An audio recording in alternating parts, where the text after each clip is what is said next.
Un hombre llamado Lázaro estaba enfermo, vivía en Betania, con sus hermanas María y Marta. María era la misma mujer que tiempo después derramó el perfume costoso sobre los pies del Señor y lo secó con su cabello. Su hermano Lázaro estaba enfermo, así que las dos hermanas le enviaron un mensaje a Jesús que decía: Señor, tu querido amigo está muy enfermo. Cuando Jesús oyó la noticia, dijo: la enfermedad de Lázaro no acabará en muerte. Al contrario, sucedió para la gloria de Dios, a fin de que el Hijo de Dios reciba gloria como resultado. Aunque Jesús amaba a Marta, a María y a Lázaro, se quedó donde estaba 2 días más. Pasado ese tiempo, les dijo a sus discípulos: volvamos a Judea. Pero sus discípulos se opusieron diciendo: Rabí, hace solo unos días la gente de Judea trató de apedrearte. ¿Irás allí de nuevo? Jesús contestó: cada día tiene 12 horas de luz. Durante el día la gente puede andar segura y puede ver porque tiene la luz de este mundo. Pero de noche se corre el peligro de tropezar porque no hay luz. Después agregó: nuestro amigo Lázaro se ha dormido, pero ahora iré a despertarlo. Señor, dijeron los discípulos, si se ha dormido, pronto se pondrá mejor. Ellos pensaron que Jesús había querido decir que Lázaro solo estaba dormido, pero Jesús se refería a que Lázaro había muerto. Por eso les dijo claramente: Lázaro está muerto. Y por el bien de ustedes me alegro de no haber estado allí, porque ahora ustedes van a creer de verdad. Vamos a verlo. Tomás, al que apodaban el gemelo, les dijo a los otros discípulos: vamos nosotros también y moriremos con Jesús. Dentro de la serie Una introducción a la teología sistemática, empezamos hace 3 sesiones con el tema de la muerte y el estado intermedio, respondiendo con el propósito de responder preguntas como ¿cuál es el propósito de la muerte en la vida cristiana? ¿Qué le sucede a nuestros cuerpos y almas cuando morimos, por ejemplo? Habíamos dicho que desde la perspectiva de lo que somos en Cristo es bueno poder pensar sobre la muerte, reflexionar sobre ello. Por ejemplo, el saber por qué morimos. Al mismo tiempo que es importante saber cómo enfocar nuestra propia muerte y la muerte de otros. Y también es importante preguntarnos o saber lo que nos sucede entre el tiempo en que morimos y el tiempo en que Cristo vuelve. En las sesiones anteriores abordamos los 2 primeros puntos: por qué mueren los creyentes y también qué debemos de pensar de nuestra muerte y de la muerte de otros. Y comenzamos con el tercero: qué sucede cuando las personas mueren. Comenzamos en la sesión anterior. Y había planteado que en este tercer punto veríamos principalmente 2 realidades. La primera era y es: las almas de los creyentes van de inmediato a la presencia de Dios. Y la segunda es: las almas de los no creyentes van de inmediato al castigo eterno. Y en la sesión anterior, pues comenzamos con la primera realidad: las almas de los creyentes van de inmediato a la presencia de Dios. Habíamos dicho que la muerte es una interrupción temporal de la vida corporal y la separación entre el alma y el cuerpo. Y una vez que el creyente ha muerto, aunque su cuerpo físico queda en la tierra y es sepultado, en el momento de la muerte, el alma o espíritu de este creyente va de inmediato a la presencia de Dios. Cuando Pablo piensa en la muerte, dice, por ejemplo, en 2 Corintios 5:8, así que nos mantenemos confiados y preferiríamos ausentarnos de este cuerpo y vivir junto al Señor. Estar separado del cuerpo es vivir junto al Señor, comenta Pablo. Y también dice que su deseo, en Filipenses 1:23, es partir y estar con Cristo, que es muchísimo mejor. Y el mismo Jesús le dijo al ladrón que moría en la cruz junto a él, en Lucas 23:43, te aseguro que hoy estarás conmigo en el paraíso. El autor de Hebreos, por otro lado, dice que cuando los creyentes se reúnen para adorar, no vienen solamente a la presencia de Dios en el cielo, sino también a la presencia de los espíritus de los justos que han llegado a la perfección. Hebreos 12, 23. Sin embargo, como veremos en más detalle a lo largo de este punto, Dios no dejará nuestros cuerpos muertos en la tierra para siempre, porque cuando Cristo vuelva, las almas de los creyentes serán reunidas con sus cuerpos serán resucitados de los muertos y ellos vivirán con Cristo eternamente. Y teniendo esto presente y dentro de esta realidad de que las almas de los creyentes van de inmediato a la presencia de Dios, planteamos en la sesión pasada 4 puntos, 4 aspectos. La Biblia, por un lado, no enseña la doctrina del purgatorio, que ya lo vimos en la sesión anterior. La Biblia no enseña la doctrina del sueño del alma, que veremos en la sesión de hoy. Y planteamos 2 preguntas también. ¿Entraron de inmediato en la presencia de Dios los creyentes del Antiguo Testamento? Y la segunda es, ¿debemos de orar por los muertos?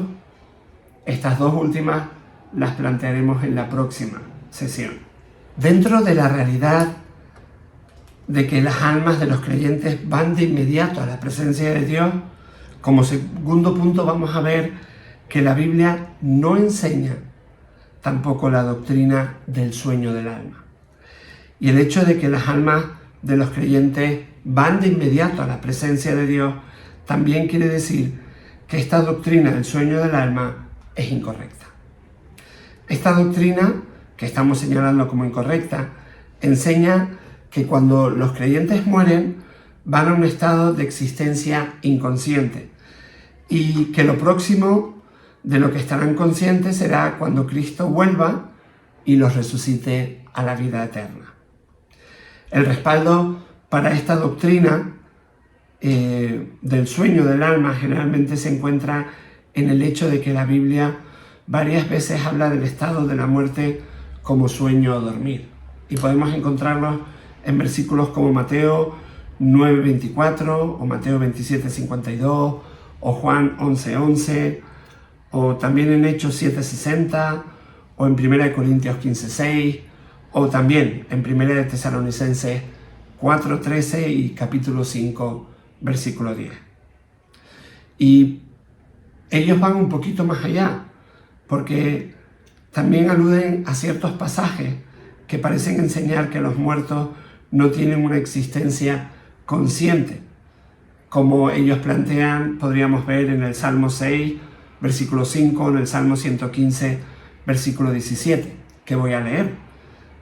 Este versículo dice: los muertos no pueden cantar alabanzas al Señor porque han entrado en el silencio de la tumba. Pero si seguimos leyendo el 18, que es el que le sigue, vemos que de alguna manera hay una contradicción en esto, porque el versículo 18 dice lo siguiente: pero nosotros podemos alabar al Señor y ahora y para siempre. Alabado sea el Señor. Pero nosotros podemos alabar al Señor ahora y para siempre. Y aquí es importante que entendamos que cuando las Escrituras representan a la muerte como sueño, simplemente es una expresión metafórica usada para indicar que la muerte es solo temporal para los creyentes, de la misma manera que el sueño es temporal. Y esto se ve claramente, por ejemplo, cuando Jesús les dice a sus discípulos en cuanto a la muerte de Lázaro lo siguiente, en Juan 11:11. Nuestro amigo Lázaro duerme, pero voy a despertarlo. Debemos notar que Jesús aquí no dice el alma de Lázaro está durmiendo, ni de hecho tampoco ningún pasaje de la Biblia dice que el alma de una persona está durmiendo o inconsciente, afirmación que sería necesaria para demostrar la doctrina del sueño del alma. Más bien, Jesús simplemente dice que Lázaro está dormido.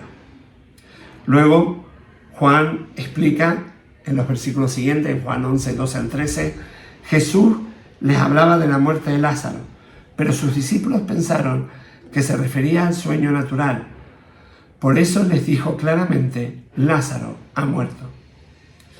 Y los demás pasajes que hablan de personas durmiendo cuando han muerto, de igual manera se pueden interpretar como simplemente una expresión metafórica para enseñar que la muerte es temporal. En cuanto a los pasajes que indican que los muertos no alaban a Dios o que hay un cese de actividad consciente cuando la gente muere, todo esto se deben de entender desde la perspectiva de la vida en este mundo. Desde nuestra perspectiva, parece que una vez que las personas mueren, no participan más en estas actividades. Pero el Salmo 115 presenta la perspectiva bíblica completa de este punto de vista. Dice, como leímos antes, los muertos no pueden cantar alabanzas al Señor porque han entrado en el silencio de la tumba. Pero entonces continúa en el mismo versículo, que sigue con un contraste indicando que los que creen en Dios bendecirán al Señor por siempre. Pero nosotros podemos alabar al Señor ahora y para siempre. Alabado sea el Señor. Con todo esto en mente, y finalmente debemos de tener muy presentes los pasajes que leí al principio de la sesión, porque demuestran que las almas de los creyentes van de inmediato a la presencia de Dios y disfrutan de comunión con Él allí. Como leíamos en 2 Corintios 5:8, así que nos mantenemos confiados y preferiríamos ausentarnos de este cuerpo y vivir junto al Señor. En Filipenses 1:23 también Pablo expresa lo siguiente: partir y estar con Cristo, que es muchísimo mejor, como cuestión de su deseo. Y Jesús le dijo al ladrón que moría en la cruz junto a él: te aseguro que hoy estarás conmigo en el paraíso, en Lucas 23:43. Y decíamos que el autor de Hebreos comentaba que cuando los creyentes se reúnen para adorar, no vienen solamente a la presencia de Dios en el cielo, sino también a la presencia de los espíritus de los justos que han llegado a la perfección. Leíamos en Hebreos 12:23. Todos estos pasajes indican que para el creyente hay existencia consciente y comunión con Dios de inmediato después de la muerte.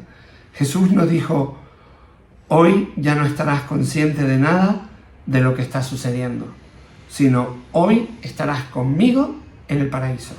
Lucas 23:43. Por cierto, el concepto del paraíso entendido en ese tiempo no era el de una existencia inconsciente, sino de gran bendición y gozo en la presencia de Dios.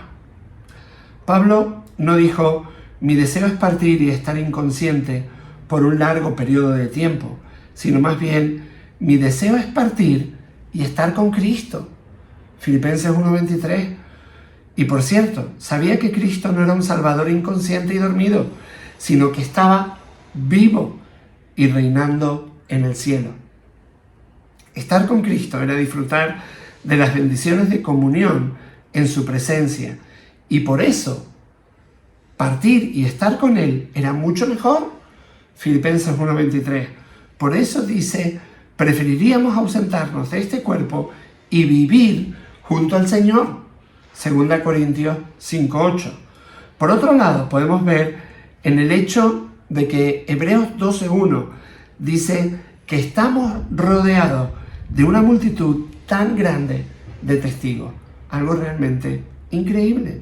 Y lo dice justo después de un capítulo entero dedicado a la consideración de la fe de los santos del Antiguo Testamento que habían muerto. Y los presenta como héroes de la fe en Hebreos 11. Y el hecho de que el autor nos anima a correr la carrera de la vida con perseverancia, porque estamos rodeados por esta gran nube de testigos, ambas cosas sugieren que los que han muerto y han ido por delante tienen alguna conciencia de lo que está sucediendo aquí en la tierra. La Biblia dice muy poco en cuanto a esto, probablemente porque no quiere que oremos por los muertos o que hagamos contactos con ellos de alguna manera. Fíjate en lo que le pasó a Saúl en este sentido, y podemos leerlo en 1 Samuel 28, versículos 7 al 25. Sin embargo, Hebreos 12, 1 al 2, sí nos da este ligero indicio, probablemente como un estímulo, para que continuemos siendo fieles a Dios, como lo fueron los que ya han muerto y han ido al cielo antes de nosotros. De modo similar, al final de Hebreos 12, el autor nos dice que cuando adoramos, entramos a la presencia de Dios en el cielo, y que no hemos venido a los espíritus de los muertos que están durmiendo en un estado inconsciente, sino, como dice el versículo, los versículos 22 al 24 de Hebreos 12, a millares y millares de ángeles, a una asamblea gozosa, a la iglesia de los primogénitos inscritos en el cielo. Se han acercado a Dios, el juez de todo, a los espíritus de los justos que han llegado a la perfección, a Jesús, el mediador de un nuevo pacto. Increíble, ¿verdad? También en Apocalipsis 6, versículos 9 al 11 y capítulo 7, 9 al 10, vemos que claramente muestran que las almas o espíritus de los que han muerto y han ido al cielo están morando y alabando, porque claman en alta voz. Lo siguiente, como leemos en Apocalipsis 6:10, ¿hasta cuándo, soberano Señor, santo y veraz, seguirás sin juzgar a los habitantes de la tierra y sin vengar nuestra muerte? Y se les ve, como dicen los versículos 9 al 10 del capítulo 7 de Apocalipsis, de pie delante del trono y del Cordero, vestidos de túnicas blancas y con ramas de palma en la mano, gritaban a gran voz: la salvación viene de nuestro Dios, que está sentado en el trono y del Cordero. Y como podemos ver claramente, todos estos pasajes niegan la doctrina del sueño del alma, porque indican claramente que las almas de los creyentes experimentan comunión consciente con Dios en el cielo de inmediato, después de morir, de forma inmediata. Por tanto, hasta aquí hemos visto que no existe el purgatorio y que la doctrina del sueño del alma no es correcta bíblicamente hablando. En la siguiente sesión responderemos las dos preguntas que nos quedan. ¿Entraron de inmediato en la presencia de Dios los creyentes del Antiguo Testamento? Y una segunda cuestión es: ¿debemos de orar por los muertos? Y también en la segunda realidad de que las almas de los no creyentes van de inmediato al castigo eterno. También lo veremos en la próxima sesión.